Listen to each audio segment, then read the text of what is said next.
It's a real pleasure to welcome you to this demonstration on behalf of the World Federation of Haemophilia. In particular on behalf of the Laboratory Sciences Committee. My name's Steve Kitchen, I'm a laboratory scientist, I'm a member of the Laboratory Sciences Committee. Our current chair is Dr. Sukesh Nair in India. He's also had a major input into this demonstration. So it's our intention to make a demonstration related to APPT testing, because as you know, APPT is a pretty crucial part of our initial investigations in relation to patients with potential bleeding disorders. For the purposes of the demonstration, we'll be working in the water bath and we'll be working with manual technique. And that's because we recognise that many of us have quite different automation, semi-automated, fully automated analyzers in our laboratories. And our intention was really to talk about the principles, the kind of pattern of results which are obtained in APPT, and really some of the ways to interpret these results, and to try and do something which you can take and make use of when you're working in your own centres. Actually, I think it's essential for all haemostasis laboratories to have available a water bath like this. It's particularly useful to control the thawing conditions for frozen samples. Many of us will perform tests on frozen patient samples from time to time. I imagine many of you will do the same. And I think it's important then to follow careful thawing conditions. We should thaw plasmas for 3 to 5 minutes in the water bath. They should not thaw at room temperature, otherwise we risk cryoprecipitation and loss of some of the important proteins. So I think we all need a water bath. It's also particularly useful if we make use of frozen control materials. You know that controls are a really important part of our testing, and we'll be discussing those in a moment. It's perfectly acceptable to use freeze-dried, lyophilized control materials. This is common practice in many laboratories, and that's fine, they work extremely well. But I think there are also advantages to frozen control materials, and subject to the local ethics conditions, actually we can make use of frozen controls also to take account of the costs and to make savings. In the UK, for example, we have the Human Tissue Act, which permits the use of residual plasma. When we've completed our diagnostic testing, any residual plasma we're allowed to make use of for quality control purposes. And that's particularly useful because it means we can harvest residual samples, plasmas from patients, and we can use this to construct control materials. And I think there are a number of advantages to this.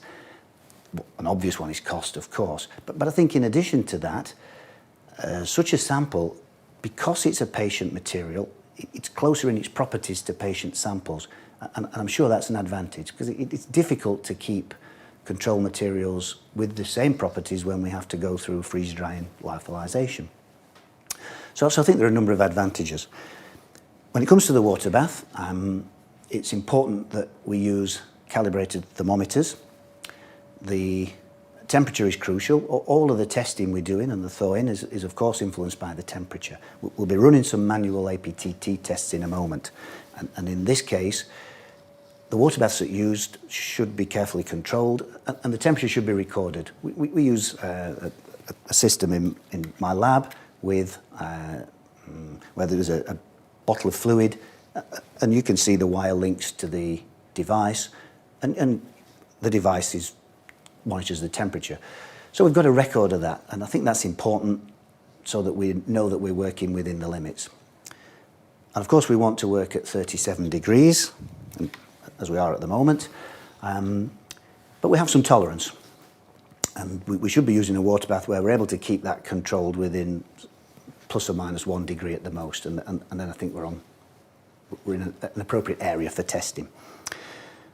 We'll be doing some tests with 2 different APPT reagents, and these 2 reagents are different. They have different phospholipid concentrations, and we'll talk more about that in a moment as we begin the testing. They also have different activators, and there is a growing interest and focus on the activators present in APPT reagents particularly as we're beginning to see increased use of extended half-life products, factor 8 and factor 9, in development and beginning to be used, and it's becoming clear that the activator in APPT reagent can have an important influence on the results which we obtain, particularly when we use that reagent in a factor 8 assay. So I think there is increasing interest, and we'll talk in the next 30-40 minutes or so about the way in which the activator can have an impact on the results that we obtain. The full protocol and some comments related to APPT are contained in the World Federation of Haemophilia Laboratory Manual. This is a resource produced by the Laboratory Sciences Committee, and I'm pleased to say it's available on the World Federation of Haemophilia website. I think you know the address, www.wfh.org. There's a publications section, and there are a number of, I think, useful publications available. It's possible to download the manual as a single document, but we recognise that people don't necessarily want all the sections, and so we've now set it up in such a way that it's possible to download an individual section or sections. We also recognise that English language is not the first language, of course. Of all people interested in WFH, it's an international organisation, as you know, and therefore I'm also very pleased that we have available on the website translated versions in Spanish. It's been very popular. Also in French, in Russian, in Arabic, and in Chinese. And we'll keep monitoring in the future whether there is a need for other versions. I'm aware that some local national member organisations have made translations into other languages, and I think that's a useful thing to do. Okay, so we'll press on now with some APPT testing. We'll be using two different reagents, and these have different phospholipids, different activators. We'll be running these tests in the water bath. So the first thing I need to do, once I've put the gloves on, first thing I need to do is to put out some APPT reagent into the water bath to be warming. And of course, when we move a reagent from a primary to a secondary vial, either in the water bath as we're now doing, or on an autoanalyzer, we have to pay attention to the fact that we may have altered the stability conditions. So we need to use the reagent during its period of stability in its secondary vial. And I think for an automated system, we should pay careful attention to the recommendations of the manufacturer. Just now we're working in a water bath. It's important to choose an appropriate secondary container. And for many plasmas and some reagents, we noticed that the reagents are less affected if they're moved into secondary containers comprising plastic, and sometimes there can be problems with some types of glass. So I'm going to use plastic tubes on this occasion. Some activators are particulate. Kaolin in particular is a visible particulate activator. This particular reagent contains a very small micronized silica particles, and some particulate activators, particularly kaolin, will settle and sediment during storage. That's not such a problem with silica, but nevertheless, if we're moving into a secondary vial, we have to be sure that we've fully resuspended any activator before we put out the secondary vial. If we were working in the water bath now for 2, 3, 4 hours, then there is the potential at 37 for evaporation, and that can change the evaporation of the reagent. That can change the performance and stability of the material. So we should cap the vials if the material will be in the water bath for any length of time. And this can be done with plastic lab film, for example. So we need to leave this in at 37, so the level of water is above the level of fluid in the tube, fully immersed so that it will come up to temperature. We know that plastic is not quite so efficient to heat transfer as glass, so it will take a few minutes for this to reach 37 degrees. So we'll leave that to be warming. The second reagent, as you know I'm sure, for an APPT is calcium chloride. there's no absolute agreement on which concentration should be used. However, the vast majority of reagent manufacturers, the vast majority of laboratories are using 25 millimolar calcium chloride. If you maintain a stock solution at molar concentration, that's a 1 in 40 dilution in distilled water. This is the most frequently used concentration. There are manufacturers who recommend alternatives. At least one uses 20 millimolar, for example. And I think you should follow the manufacturer's recommendation, the manufacturer of the APPT reagent. But again, the most frequent is 25 millimolar. So that's the concentration we'll be using just now. So again, I need to make sure that we have a solution of calcium chloride, also at operating temperature 37. So this will also go in the water bath now to be coming up to temperature. If this were an auto-analyzer, same issue. We'd want the reagents to be on board the analyzer for sufficient time in order that they would reach the operating temperature on the platform of the analyzer.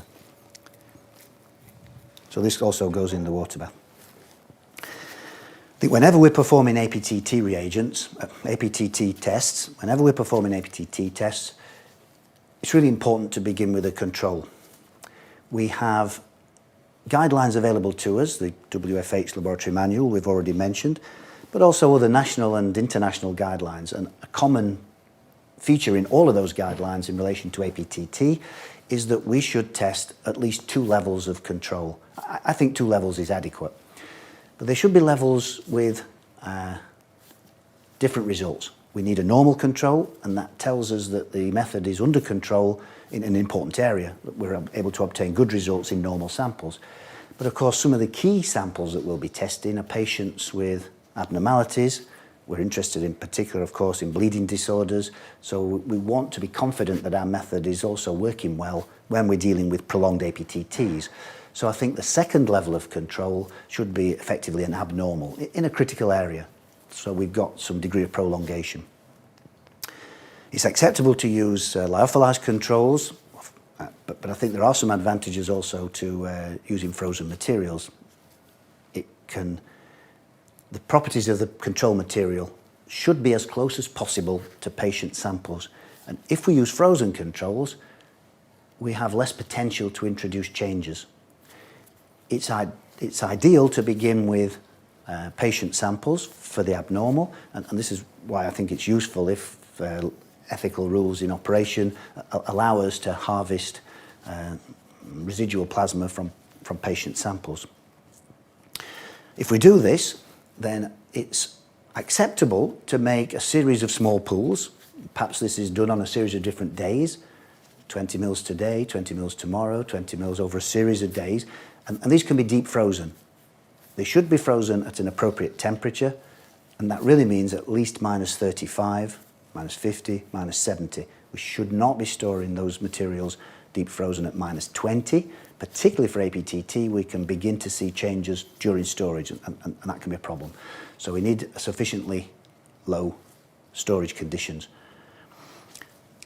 If we harvest on a series of days plasmas in this way, and we begin to build a large volume, but in separate 20, 30 mil aliquots, when we have sufficient material, these can all be thawed, pooled, and aliquoted.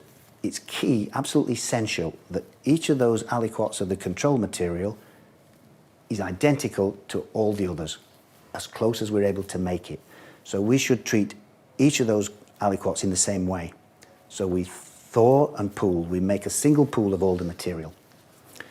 We aliquot in a series of vials, and all of that aliquoting is done in small volumes. 0.5 ml is acceptable, 1 ml is acceptable. In small volumes, and once all the aliquoting is completed, then those samples are transferred all together into the freezer for storage, so that they're aliquoted together, frozen together. This way there is a better chance that they are identical to each other in the conditions that they've been exposed to. So we'll be using a normal control. And this is prepared in this way. It's been thawed in the water bath. And when we thaw in the water bath, this should be for somewhere between 3 to 5 minutes.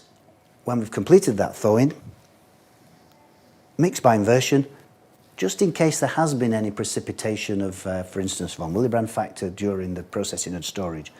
Shouldn't happen, but this allows for that possibility and resuspends any precipitate that may have occurred. So we have a normal control. The reagents will be up to temperature, so we're able to proceed.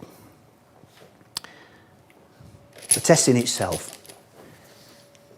For manual testing, should be in glass test tubes. These are borosilicate. The nature of the glass tube is not so important, but I think it can have some impact on the results that we obtain. For APPT, for manual testing, I think it's important to test in duplicate. The precision of manual testing is not as good as the precision of APPT testing on automated systems. It's more variable, so we expect to see a higher CV for manual testing. It's for an internal QC material, it's going to usually be in the order of 5 to 10%.